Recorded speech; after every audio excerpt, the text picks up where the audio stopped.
are a couple of people. The point of this presentation is to give you a few mindset tips, maybe a couple of ideas that really click with you, which then inshallah allow you to do the action that you know you should be doing, inshallah, then get the results that you want as well. Now, everyone here on this call except Abdu is in phase 2. Phase 2 is where you're attempting to get your first client. And it's very, very normal to be confused, uncertain, because this is something completely new for you. All you have to do is just take it one step at a time in phase 2. Mindset. Abdul was just mentioning that's a potential 9K week for him. So you can see a live example in front of you in case you have these doubts. Will I be able to do it? How will I do it? Abdul didn't have any experience, nothing whatsoever. But anyway, let's get straight into it. Intentions.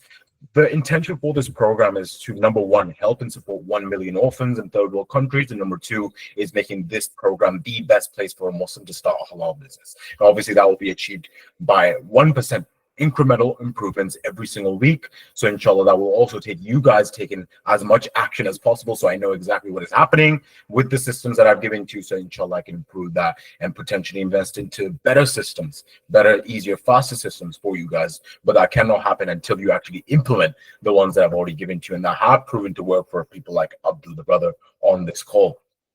Now, today's topic is what you're actually learning and also its power. Number two is how to ignore rejections and completely stay focused. What am I actually teaching you guys? You know, it's interesting, and some of you know this, some of you don't, but it's not actually digital marketing. Now, I'm not saying that I've lied, but I'm saying technically what I'm actually teaching you guys is direct response marketing. To not make this too complicated, to put it simply, all I'm teaching you guys is how to create demand first, right? You know, ever heard of that supply demand thing? Supply first, then demand? Absolutely not. Demand first, then you can find the supply. So we are teaching you to create demand first in the first world country that you're in, US, UK, Canada, then find supply. And supply can be taken care of by anyone, any expert, any professional. And there are some geniuses out there in third world countries who are underpaid. They don't know how to find work because they focus too much on supply, learning the skill, but not understanding how to create demand first. So that's all I'm teaching you. So you can literally use this in any niche, literally any niche. Now, I'll give you a couple of examples. If there are gamers out there in this call or people that are watching the recording, you know a game called Rocket League. Now, I personally haven't played it, but I know it's just, you know, one of those games that you play on PS4, PS5. And I personally know someone that has made 500,000 just creating a direct response product or offer for the game Rocket League. And I also know someone personally who's making $30,000 a month by teaching women how to lose weight with a vegan diet. Now, these two examples that I've given to you is an example of a done with you product. A done with you product is where you go 50-50 with a person, as in you and I right now, is I'm giving you the stuff to do that is proven to work. You put in the action and combine it. Now, the reason I don't teach this to you guys, the done with you style of direct response marketing, is because done for you is a lot easier. And as mentioned before, done for you allows us to take the supply part of the product and just outsource it completely and make it passive.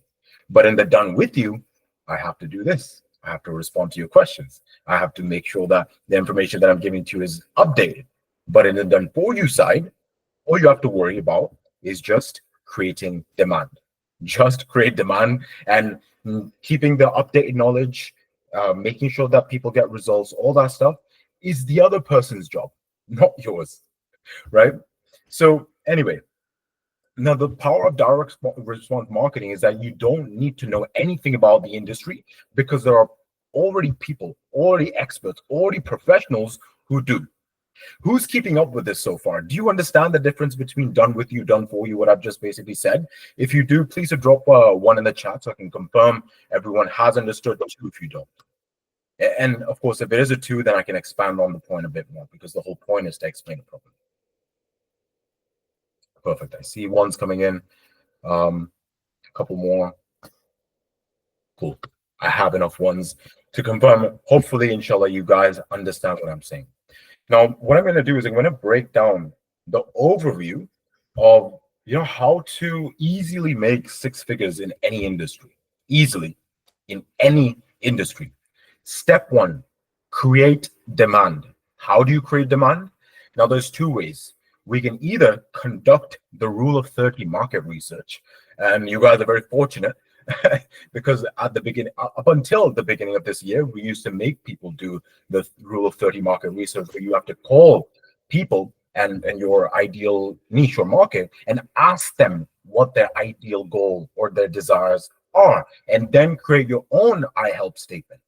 But what I've done is over time, you do this for long enough and you understand what each of those niches want. Like the one that you're using, Abdul, we conducted the rule of 30 market research. We knew, okay, this is exactly what the market wanted. They said about 15 to 20, but I think for you, we've given you about 15, as in I help accountants get 15 new clients in the next 90 days, blah, blah, blah. But anyway, there's two ways to create demand. So first of all, you ask the market what they want. What a lot of people do and what all people start to think is, oh, I have this brilliant idea. I have this amazing idea that's going to do so well. You're literally just kind of playing a guessing game. Like, it doesn't matter if you think it's a good idea. Does the market desire it or not? And then guess what? You can just ask them, hey, do you desire this? Or if not, what do you desire? And they tell you.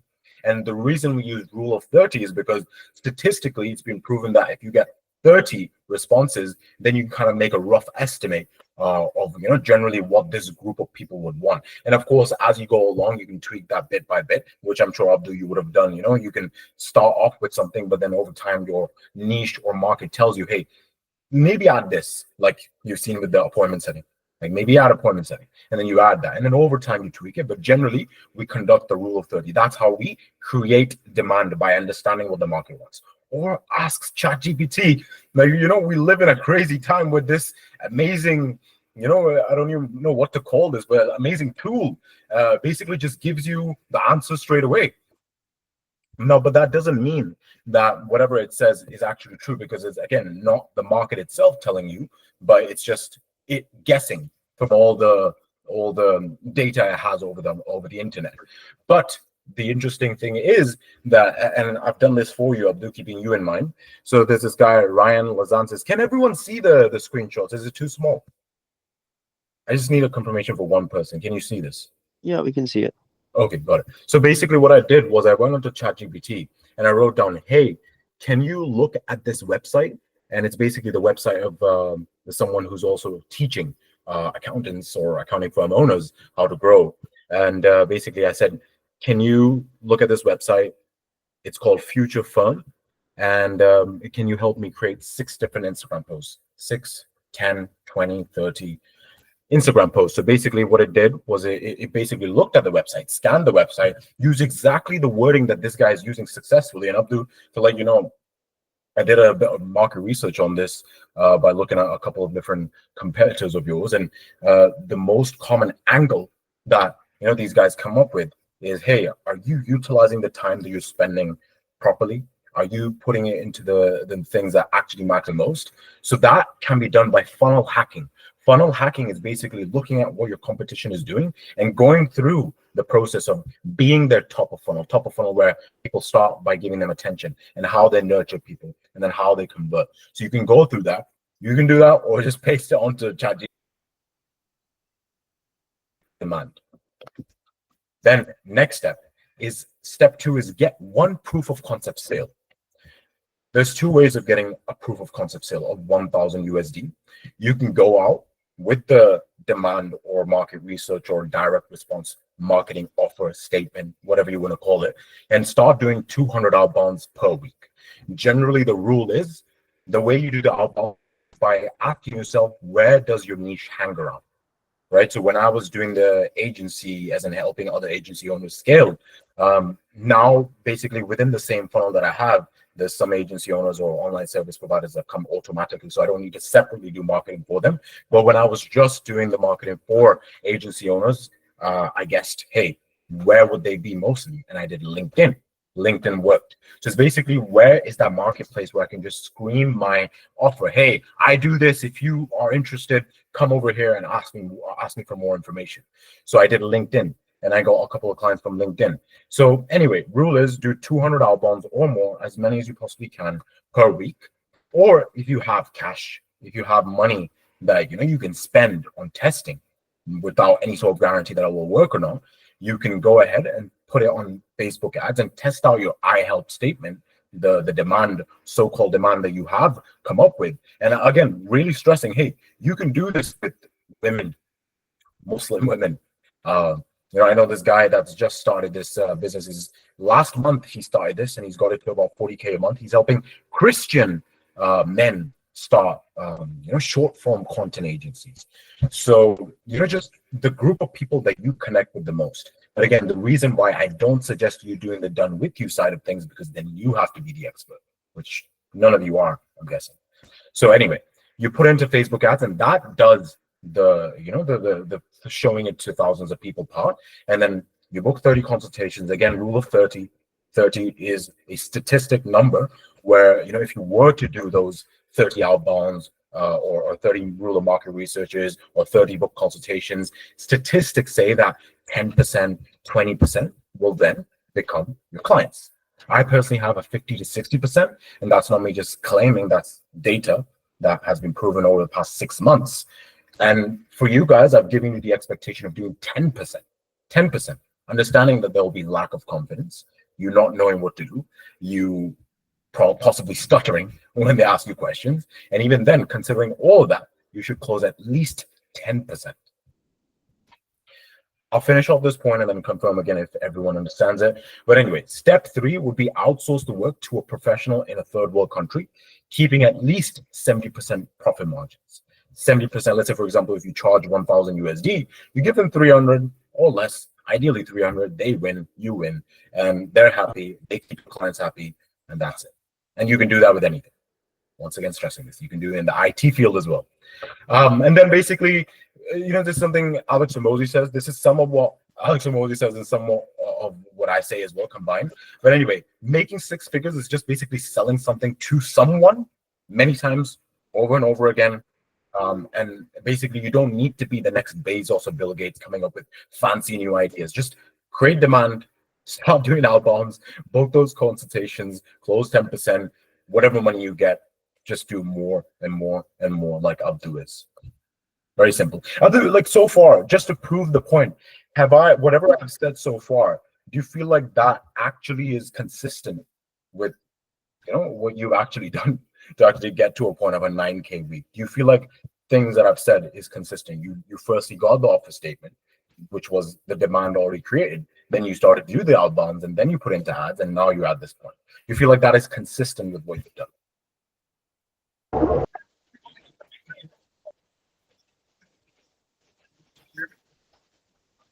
Can't hear you.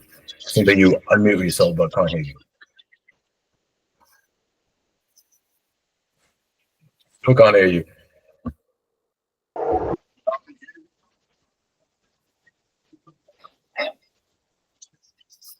I'm guessing there's something wrong with your mic. Just type it in if you can. Just for other people that are listening in, just so they can know, okay, this is what was done, this is what you did, and this was exactly what I've just told you guys about the done direct response marketing and the done with you, done for you. We're in the done for you side.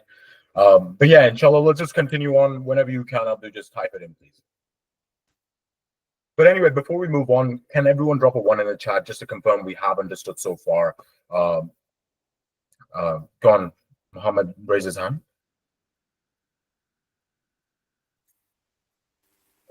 Okay, cool. I see the ones coming in. Everyone understands it. Drop in a 2 if you don't. I can seriously expand on the topic a bit more if you want. No? Okay, cool. Very good to see. Everyone does.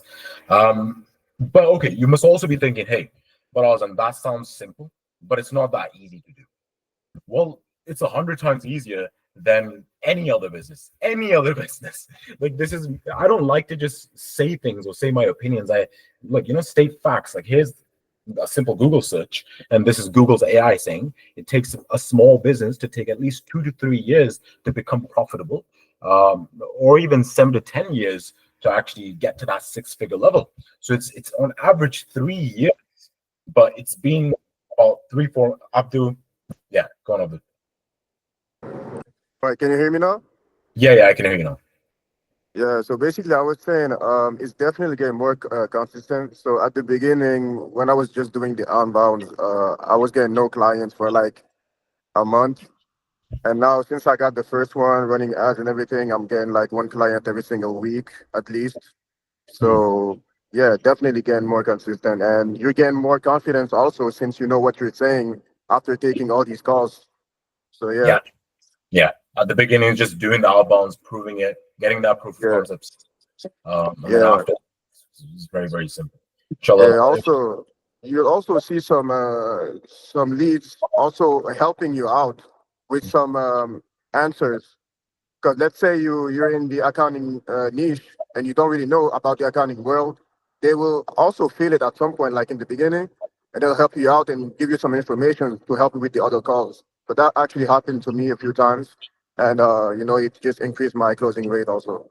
So it's Yeah, gonna people will help you also. yeah, 100%. And every single person on this call would know that whenever you join the program, I ask you this question as feedback. What would you say is the main reason why you joined? And then I take that feedback and then I put it back into marketing. And then it just creates the amazing flow of like, just I'm giving you all the information up front. So I don't need to say much on the call itself. Like that's the way it works. This is a beautiful business. Like it honestly is a beautiful business because it's simple as long as you understand and you stick to it at the beginning. But anyway, here's a screenshot. It's 100 times easier than any other business. And my struggle first starting out, and maybe some of you can relate, was obviously me getting fired from the job and having to do delivery driving and all that pressure, struggling with money. You don't really expect anything good to happen. It's like everything's just going wrong. Like, why would this business work out for me? Because obviously you can't see yourself being a business owner or making a lot of money. Um, and the way I got through that was I just stopped thinking about myself. There's this story that you have about yourself, kind of considering what you have gone through so far. So if you have been in a job for a long time, obviously you can't imagine yourself becoming a big business owner. So you keep thinking about your story and who you are and your identity, and you can't just imagine yourself having this. And you kind of hold yourself back and subconsciously having that, imposter syndrome, that you can't move forward. And the best way that I found, and obviously every successful business owner wasn't one when they first started, and I've asked this question to everyone, and they've also said the same thing, which is basically just stop thinking about yourself. Just do the actions, keep going step by step, and over time, you just stop thinking about it, and essentially, you will.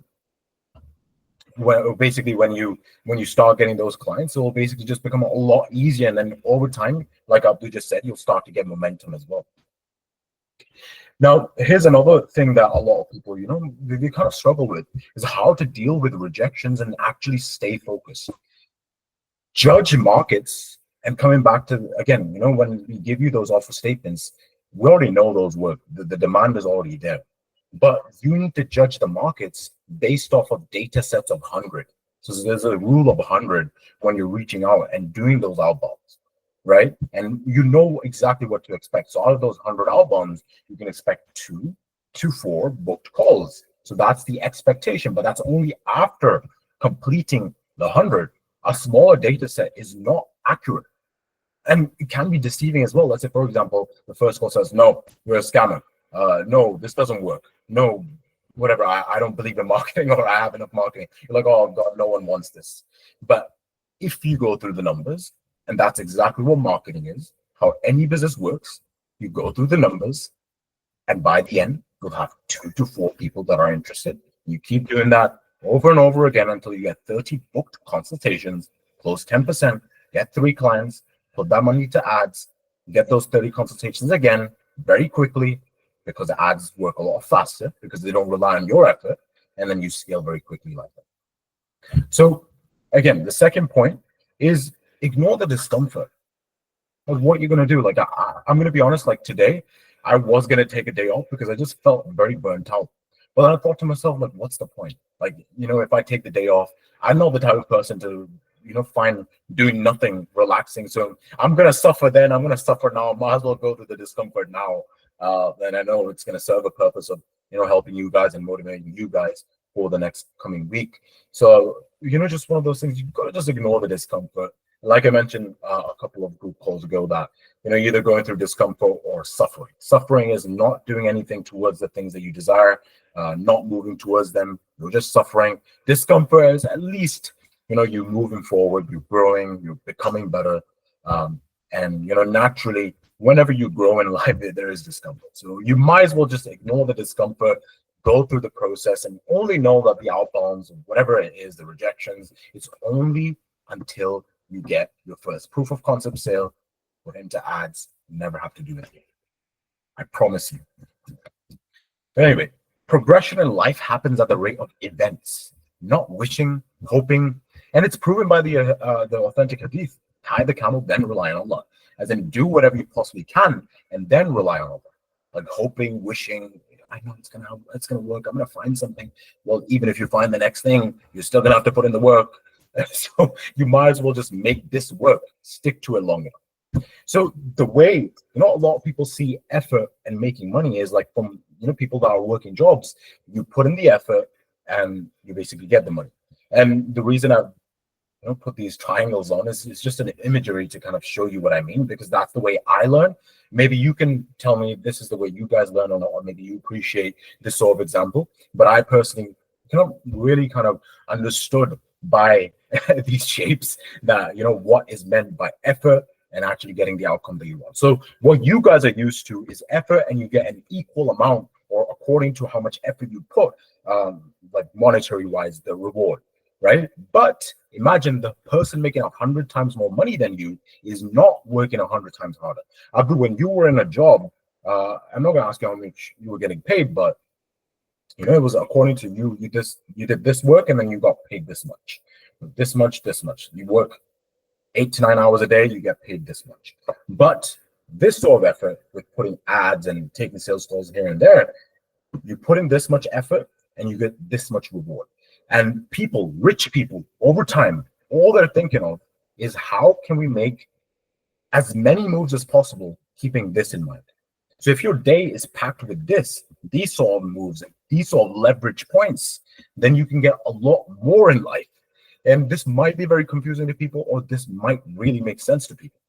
For me, when I saw this triangle, the small one as an effort and big one as a financial reward, it just clicked straight away that all I have to do is to make sure my calendar is packed with high leverage activities, keeping the 80-20 principle in mind. 80% of the results come with 20% of the actions. 20% of the actions for you right now is doing the outbound until you get the proof of concept sale, and then it's just taking sales calls all day. And I promise you, nothing can stop you from having a couple of $100,000 in your bank account. It's just having the right system and understanding this is what effort to output ratio should look like. Now, you will not move to the next stage of life until you learn the lesson that this season is teaching you. Right? So you have to grow into the person that can deserve the things that you want. And I'm sorry if this sounds wishy-washy, but I promise you there's a lot of substance to what I'm saying right now. There's a lesson that every beginner that has to learn this lesson is acting despite of doubts. So doubts, discomfort, all that stuff will be here. I promise you that, like, you can't avoid it. Like, you can't avoid it. This is not like pressing a button and making millions. It's just not that. Right, and there's a specific individual here on the group call who I am not going to name, and you're the type of person that is very optimistic. You want to take these big risks and expect that you'll get a lot.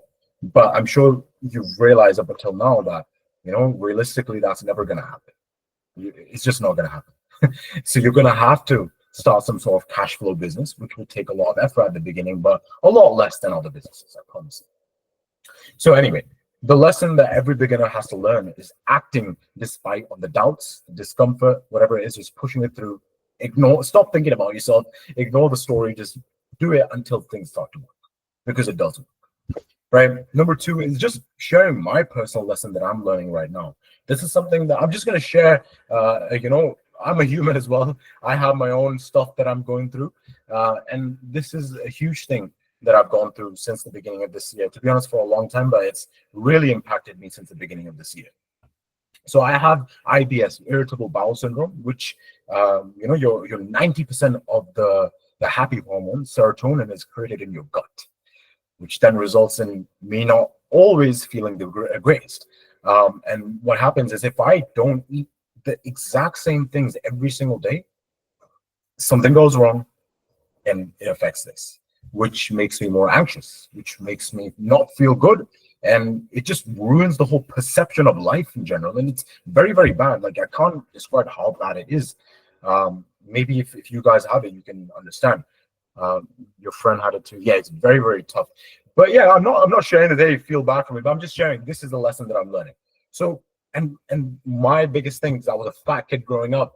I love takeaways, and living in the UK, there's a takeaway, a burger shop opened up by a Pakistani every 1 or 2 miles. So that's my biggest weakness. And but anyway, yeah, that I love takeaways. And today my sisters are going out, and you have it too.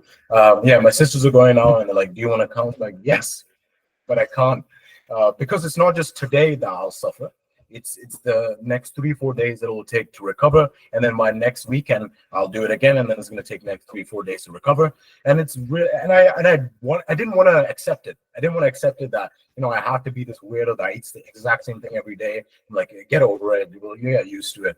But it's just ruined my potential in business over this past year, and I feel like it's held me back because at this point, once you get to a certain point, it's not about strategy because the ads are in place, the systems are in place, the product is good, it's hitting the KPIs. Any product should be judged by the KPIs, not opinions, and the product is good. This product, as according to the KPIs, is very, very good. And I won't go into the details with that. Everything is good. I just need to push more volume to it. The reason I don't is because I just don't feel good. It's like you're at the verge of like barely doing enough to keep going, but you don't have too much energy. And I want to share this with you is because this is the season that I'm just about to overcome or just about to kind of understand, because you become that person by going through enough experiences and it clicks with you and you're like, okay, now's the time. I can either cry about it or stay in the exact same place, or just realize that I'm gonna have to be a weirdo because I do want different results in life, and I'm just gonna. And again, just sharing something personal. Again, there's some UFC thing happening tonight or something, and my friends asked me to come, and I'm like, when I go, they're probably gonna order takeaway or something like that, and I'm probably gonna eat it, and then it's gonna ruin the whole week. So I'm not gonna go. So just little things like that. I'm just personally learning to get out of this, so then I can put more importance to the work, which is serving you guys and getting as many people on as possible in the best way possible without breaking the whole program.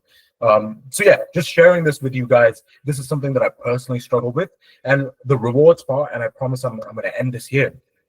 Is the rewards part is again at a certain point, moving to the next stage, monetary wise, and with other things as well. It doesn't really give you much, so I have to kind of use rewards, even though I'm not that flashy guy.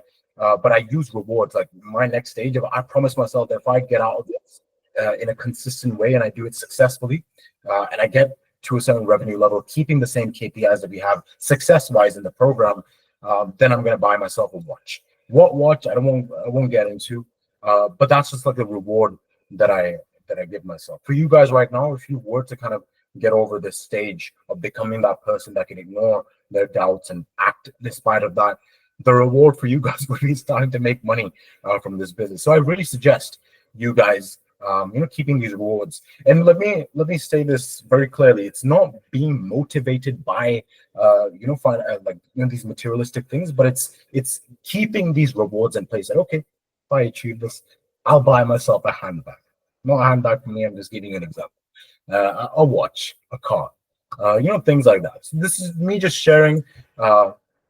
How I think of these things, and this is so true. Like, you will not move to the next stage of life until you learn learn the lesson that this stage of life is teaching you, which for you right now as a new business owner is understanding that just ignore this, act despite all the doubts. But remember, all roads lead to 30 book consultations, because that is the thing that will move you forward. 30 book consultations, that is a big enough data set to get a 10% closing rate, three closes if you charge 1K each, or even the last two, you charge 1K each, that's 2K, put it back into ads, scale ads, get to 10K more. Income is a byproduct of action, not time, hoping, tie the camel, then rely on Allah. Guys, I'm just wanting to improve these group calls every single week. So please drop a 1 or a 10 in the chat, between a 1 or a 10 in the chat on WhatsApp, just to let me know how you found this. 10 is like, this was amazing. This was exactly what I needed for the week coming ahead. 1 is this was terrible. Didn't make any sense. Didn't do anything for me. By the way, just to let you know, next week, because I have some blood tests, etc., nothing serious, but I have to travel to a different city, so I might not be able to do the group call, but I'll definitely send over like a small WhatsApp video thing to motivate you guys. But it won't potentially won't be like this. I will confirm. But if you don't see me letting you in the call, it just means that's not happening. Just wanted to let you know. But yeah, Nazim, you have your hands raised.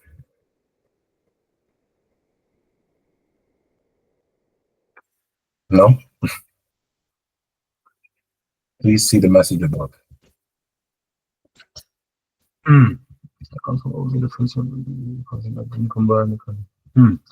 Right, Abdul.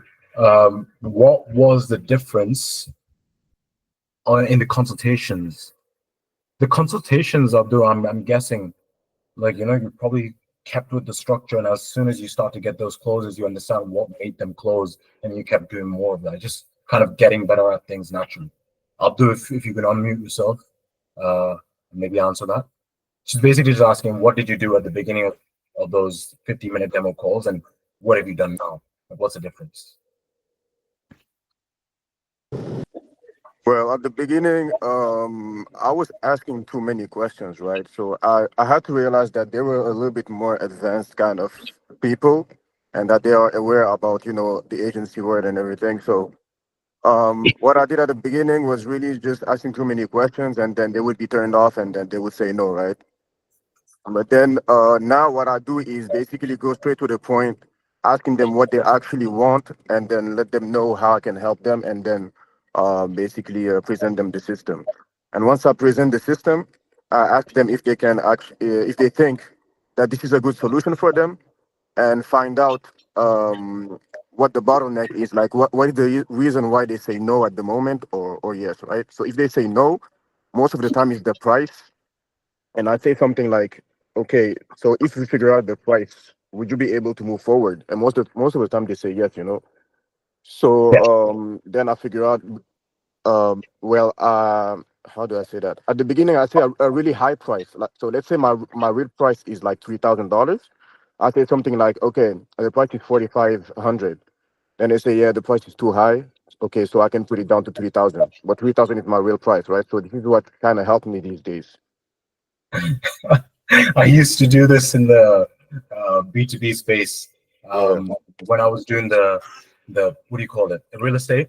I used to say this is the price. If the product was 30K, I used to say it's 40K, and then basically they said no, 40K. I'll have to speak to my partner, etc. Hey, this is what I can do for you. If you can give us a case study, and that's obviously if you get the results. If you give us a case study, we can give you a special discount. I'll have to ask Brian. Let me quickly ask Brian. But if you are willing to give us a case study, then we have no problem giving you a discount, and we can go according to that. So I asked Brian. Time to ask Brian. I already had permission from him before that you can't do this. But anyway, I'm gonna ask Brian. That gives him the certainty. Okay, clearly, it's gonna work. And number two, I'm getting this discount, so might as well just act now. I'm saving 10K or 5K. So it definitely works. And two key points from what Abdul just said. So what he did was he adapted to the market by speaking to them enough.